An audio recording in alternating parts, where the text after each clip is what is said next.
तुम्ही कधी असा विचार केलाय का, की जो बाबा तुमचं आयुष्य बदलणार म्हणतो, तो स्वतःचं आयुष्य का बदलत नाही?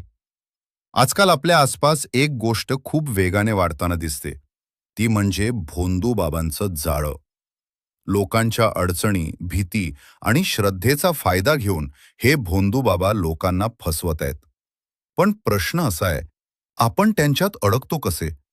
आज मी तुम्हाला सांगणार आहे, भोंदू बाबांच्या जाळ्यात अडकण्याचे 5 मोठे धोके आणि शेवटी एक अशी गोष्ट सांगणार आहे, जी तुमचं आयुष्य बदलू शकते.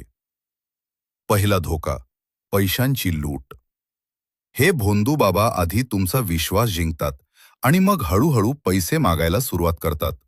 तुमचं काम होईल, तुमचं नशीब बदलेल, अशा गोड बोलांनी ते हजारो लाखो रुपये घेतात. पण शेवटी काय मिळतं? फक्त फसवणूक. दुसरा धोका, मानसिक गुलामी. हे लोक तुम्हाला इतकं घाबरवतात की तुम्हाला वाटतं की हा बाबा नसेल तर माझं काहीच होणार नाही. हीच खरी ट्रॅप आहे. तुमचं स्वतःवरचं कंट्रोल संपतं आणि तुम्ही त्यांच्या शब्दावर जगायला लागता. तिसरा धोका, अंधश्रद्धा वाढते.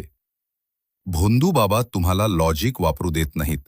ते म्हणतात, प्रश्न विचारू नका, फक्त विश्वास ठेवा. पण जिथे प्रश्न विचारायला मनाई आहे, तिथे काहीतरी चूक नक्की आहे. चौथा धोका, कुटुंबापासून दूर जाणं. अनेक वेळा हे बाबा तुम्हाला तुमच्या कुटुंबाविरुद्ध उभं करतात. ते म्हणतात, फक्त माझं ऐका, बाकी कुणाचं नाही. आणि हळूहळू तुम्ही तुमच्या जवळच्या लोकांपासून दूर जाता. पाचवा आणि सगळ्यात मोठा धोका, आयुष्य बर्बाद होणं. पैसे गेले, वेळ गेला आणि विश्वासही तुटला. शेवटी उरतं ते फक्त पश्चात्ताप. मित्रांनो, श्रद्धा ठेवणं चुकीचं नाही, पण अंधश्रद्धा तुमचं आयुष्य उद्ध्वस्त करू शकते. कोणत्याही व्यक्तीवर विश्वास ठेवण्याआधी प्रश्न विचारा, विचार करा आणि सत्य जाणून घ्या. लक्षात ठेवा, तुमचं आयुष्य बदलण्याची ताकद कोणत्याही बाबाकडे नाही, ती फक्त तुमच्यात आहे.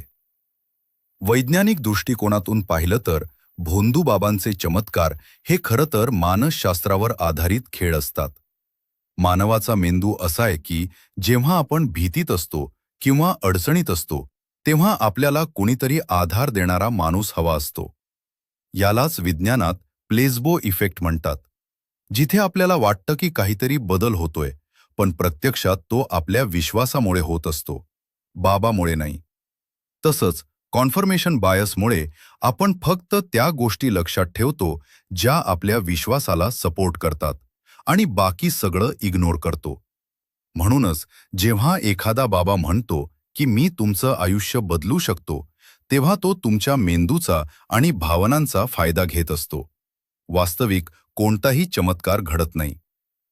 मानसशास्त्र सांगतं की जेव्हा एखाद्या व्यक्तीला सतत भीती दाखवली जाते, तेव्हा त्याचा मेंदू लॉजिकल विचार करणं बंद करतो आणि तो फक्त त्या भीतीपासून वाचण्यासाठी निर्णय घेतो. भोंदू बाबा ह्याच गोष्टीचा फायदा घेतात. ते म्हणतात, हे केलं नाही तर वाईट होईल, आणि मग आपण विचार न करता त्यांच्या मागे जातो.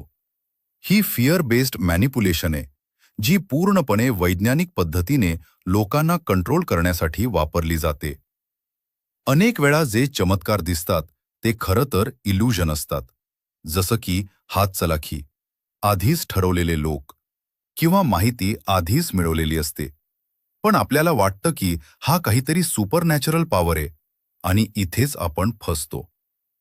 आपल्या मेंदूमध्ये एक गोष्ट असते, जिला ऑथॉरिटी बायस म्हणतात. म्हणजेच जो माणूस वेगळे कपडे घालतो, मोठं नाव घेतो किंवा स्वतःला गुरु म्हणवतो, आपण त्याच्यावर लगेच विश्वास ठेवतो. भोंदू बाबा याचाच फायदा घेतात. ते स्वतःला खास दाखवतात आणि आपण त्यांना प्रश्न विचारायचं टाळतो.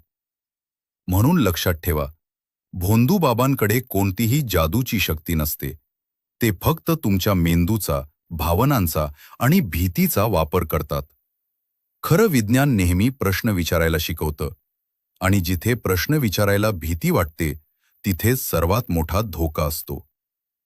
जर तुम्हाला खरंच वाटत असेल की लोकांनी जागरूक व्हायला हवं, तर तो नक्की शेअर करा. कारण कदाचित तुमच्या